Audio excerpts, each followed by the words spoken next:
தலை.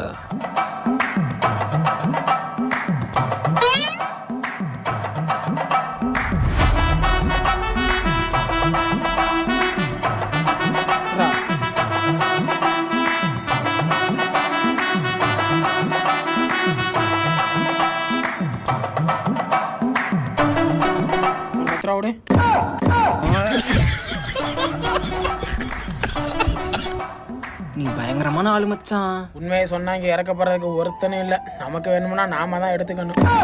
இப்ப பாரு மச்சான், நான் யாருன்னு காமிக்கிறேன். ஹேய் இங்க வா. 20 ரூபா கொடு. யாருக்கிட்ட 20 ரூபா கேட்கிறேன்? தொலைச்சு போடுவோம், ஓடிடு. யாரு பெத்த புள்ளையோ. 2000 ரூபா கொடு. என்னத்தெல்லாம் நம்ம கிட்ட நமக்கே போடுறோம். அதான்டா எனக்கும் தெரியல. இப்ப பாரு எப்படி கட் பண்றான். யாருக்கிட்ட வந்து 2000 ரூபாய் உரிச்சு ஓடி போயிரு. நானே எப்படி பித்தலாட்டம். வட்டிக்கு காசு வாங்கிட்டு வட்டி காசு கேட்க வந்து